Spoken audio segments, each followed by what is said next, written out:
In November 2016, between the 14th and 16th, the African Center of Excellence, supported by the Institute of International Education, organized a policy dialogue whose title was The Realization of Demographic Dividend in Relation to Women's Maternal Mortality, the Role of Women Parliamentarians. This was hosted at the Marriott Hotel in Kigali, and the invited guests included women members of parliament from Ethiopia, Kenya, Uganda, and Rwanda, members of various international and local civil society groups, UN agencies, and other development partners. The ACE program in Rwanda is implemented by Rwanda Women's Network in collaboration with the MIGEPROF under Rwanda Women Leaders Network. Here is what Mary Barikunjeri, the director of Rwanda Women's Network, had to say about the role of the Rwandan Women Leadership Institute. Yeah, Rwanda Women Leadership Institute is a program that is managed and run within Rwanda Women's Network. And the whole purpose is to actually train women on leadership issues. And this we do in collaboration with our Ministry of Gender. But also it is a program within the ACE family. The ACE family is the Africa Centers of Excellence, which is a groups of organizations within the region. Kinamama of Africa, which is based in Uganda. WISE, Women in Self-Employment in Ethiopia, and the Young Women Leadership Institute in Nairobi, Kenya. So we come together as women leaders to try to aspire leadership of women in our different countries. And so far we have already conducted several trainings in our communities and also women leaders in decision making. The following were the objectives of the dialogue. First was to gain knowledge and draw attention to demographic dividend and its relation to maternal mortality. Secondly, to discuss the role of women parliamentarians and civil society organizations in the development and implementation of demographic dividend policies. And third was to review some existing policies on demographic dividend and share success stories and best practices. We shall now check out the opening remarks of the first day. Honorable Minister for Gender and Family Promotion, Honorable Members of Parliament from Rwanda who are among us, Honorable Members of Parliament from Ethiopia, Honorable Members of Parliament from Uganda, and Honorable Members of Parliament from Kenya, our government officials who are among us, our civil society colleagues, especially those who come from the consortium, the Reproductive Health Consortium, our civil society colleagues from Akinamama Africa, from Young Women Leadership Institute, and a representative from WISE. Welcome to Rwanda. It is my great pleasure to welcome you all here. And on behalf of RWANDAN staff and partners IIE, and of course MIGEPROF, who have contributed to making this possible, I would like to recognize and thank you for having joined us. The Africa Center of Excellence for Women's Leadership is a program supported by the Institute of Education to strengthen women's leadership capacities. This program started in 2013 to respond to the needs of women across the continent, to the empowerment in strategic leadership and advocacy. The program is implemented in 4 countries, including Ethiopia, Kenya, Rwanda, and Uganda. Let us take this opportunity to share, learn, and come up with new perspectives and approaches that can help us to address maternal mortality and contribute to better health outcomes for women and girls and our countries at large. Let me request Saba, the Director of International Institutes of Education, to kindly give us her remarks. Thank you. You're welcome, Saba.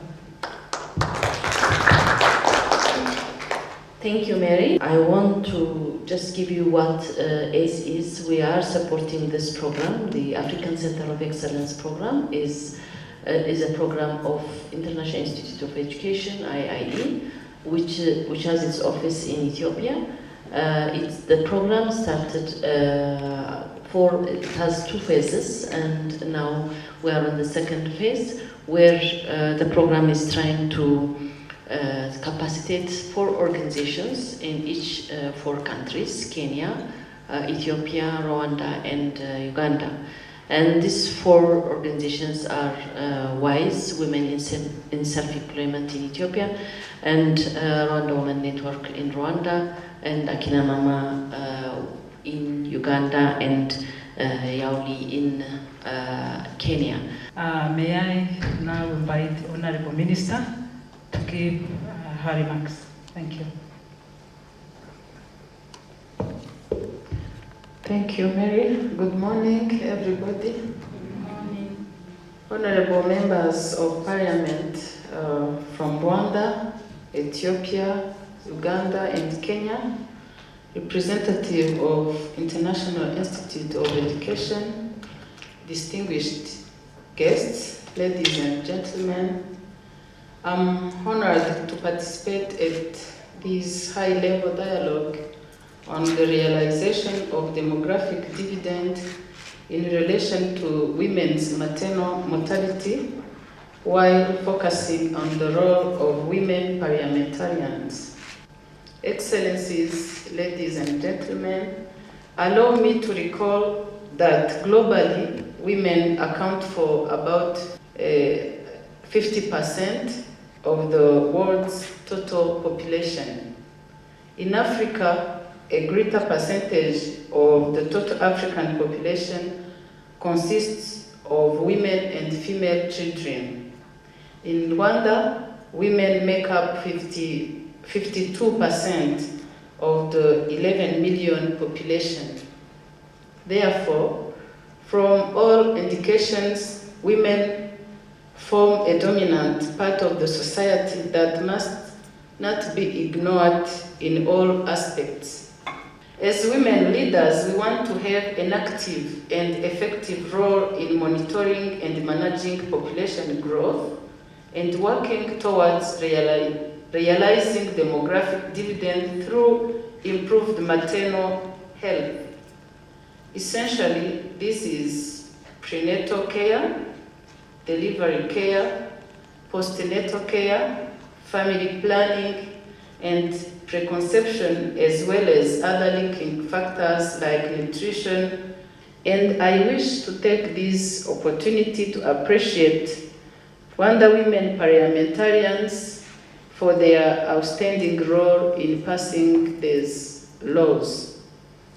Excellencies, ladies and gentlemen, we cannot ignore those 210 women that are dying because they want to become mothers, and young women and girls who are forfeiting their education and the other opportunities because of early marriage and poorly informed choices.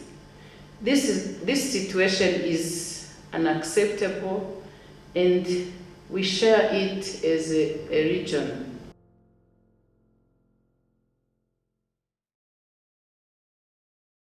In simple words, what demographic dividend means?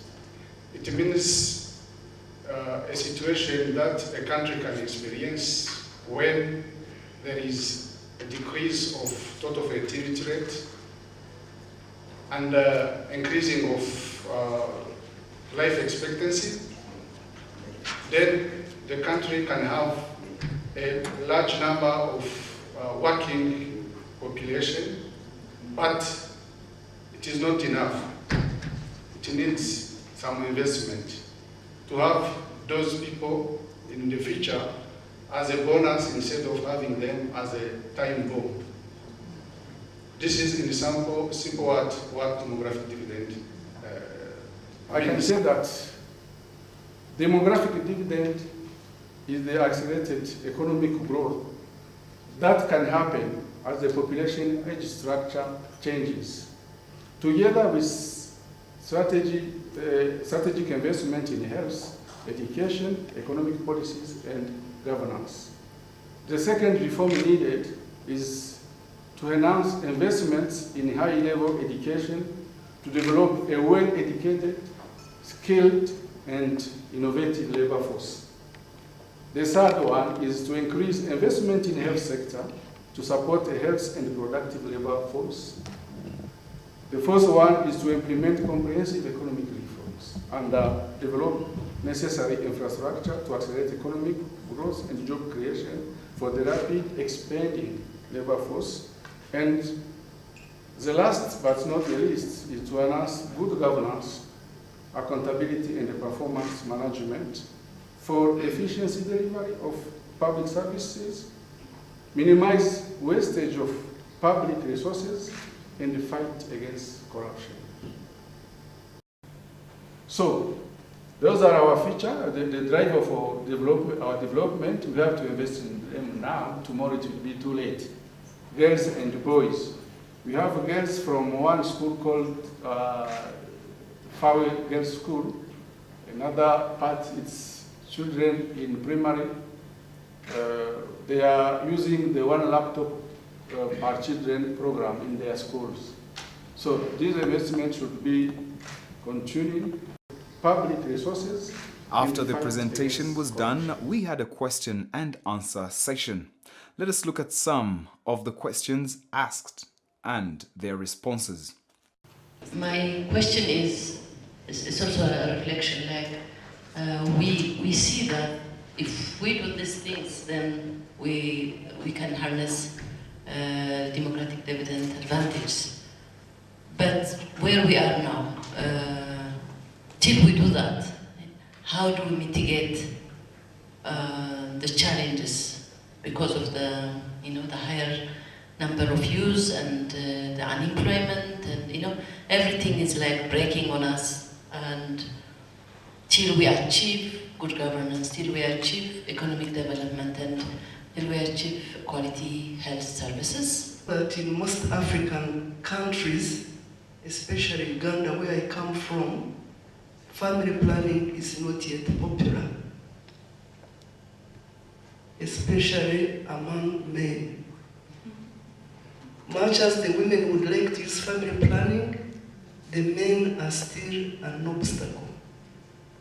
So I would like to know, to have an experience of Rwanda, how you have managed to increase your contraceptive rate.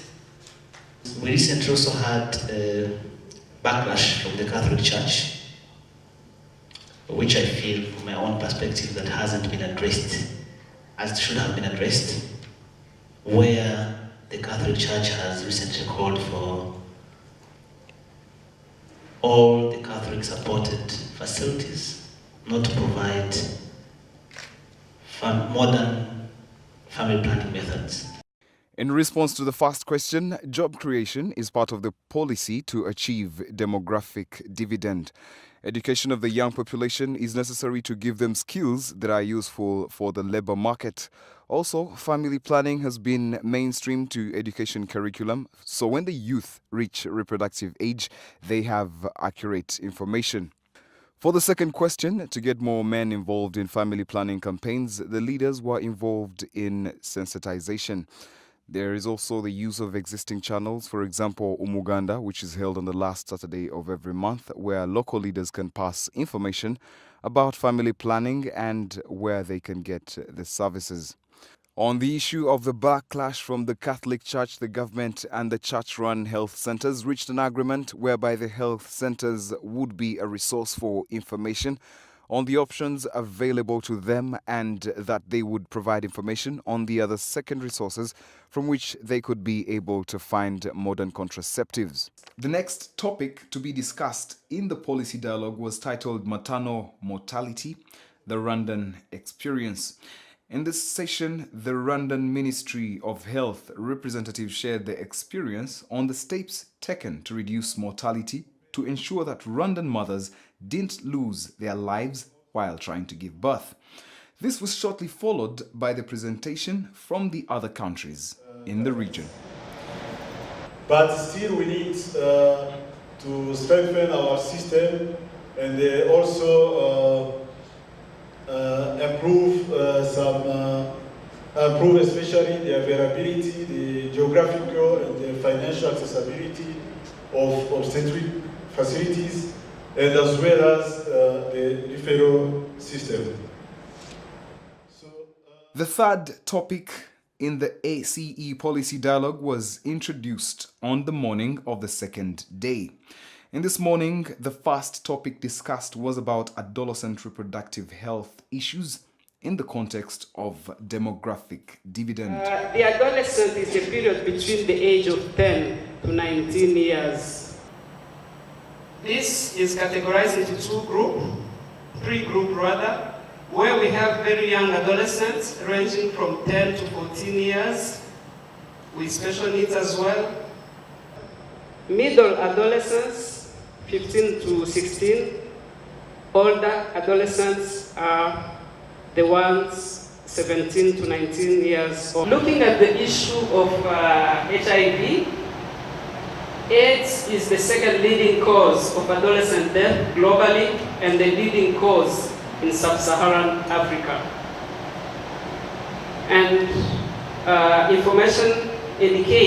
statistics indicate that more than 250,000 new infections in the age group of 15 to 19 years old in 2013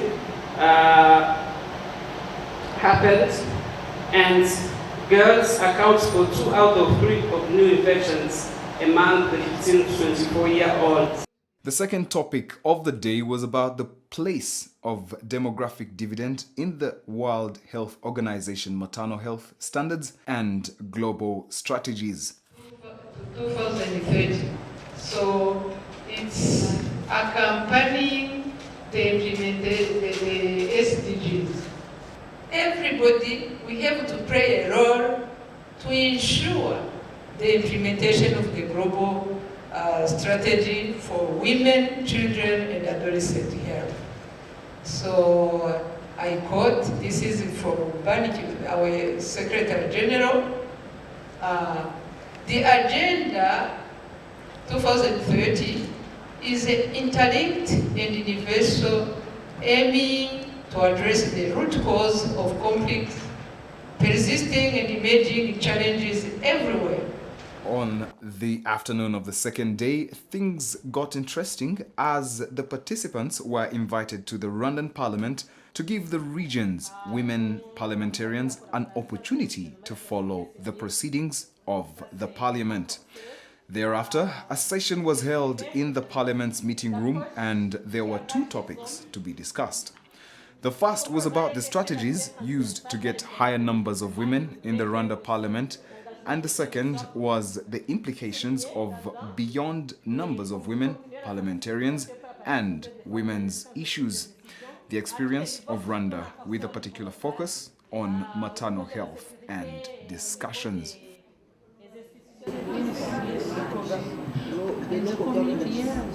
These are actually the ones who are accountable. If they are accountable, they have to answer. The third day was all about working in different groups and thereafter making presentations. The first group work had the participants divided according to their countries, and here they discussed key issues to influence women leaders and the role of civil society in obtaining demographic dividend. The 3-day policy dialogue ended with the participants receiving souvenirs in the form of Rwandan traditional attire. We asked a few of them questions about what they had to say about the meeting. We have managed to create support and unity between civil society organizations and parliamentarians. At the same time, help parliamentarians learn from the Rwandan parliament and from what they have achieved, and specifically in areas where we have gaps, we were able to learn. And moreover, we have created a unified agenda among the different sectors actors of gender equality. African Center of Excellence for African Women is a very great initiative.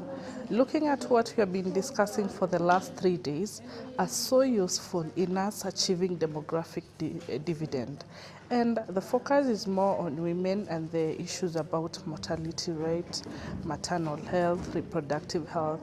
And for sure there's a lot that we are going to engage. And looking at the way forward that we have been able to create in this forum is that from today we are going to have a collaboration of members of parliament as well as the civil society organizations of our country to ensure that this discussion goes on and on so that we can be able to realize the DD. As akina mama wa Africa, we believe that for Africa to be able to achieve that demographic dividend, a lot needs to be done in terms of financing for family planning or reproductive health rights. And therefore, we'll be working with members of parliament to see how the budget can be increased for family planning. We also need to create more awareness and deepen the conversation on reproductive health rights as a key component of achieving the demographic dividend. Lastly, let us hear the final word from the director of the Rwandan Women's Network. The inclusion of more people is very important because maternal health is a real big issue. So far now in Rwanda, we have already ceased to work within our compartments in our own organization, but rather to see ourselves in a consortium, of which consortium people come in with different dynamics, with different interests, and so we are going to open it up to others and even begin also to work directly with the technical working groups. You had the Ministry of Health has opened up its doors. They have always done anyway, but we never knew that such even technical working groups were there. So now this is a great opportunity to continue to be part of all that. So really venues are open and we are going to expand on our consortium and we are going to develop a more concrete agenda in our collaboration efforts. In conclusion, the participants of this policy dialogue now understood what a demographic dividend is, and they are looking forward to implementing it in their home countries. They were especially grateful to Rwanda Women's Network for organizing this policy dialogue that will play a big role in women empowerment across the region.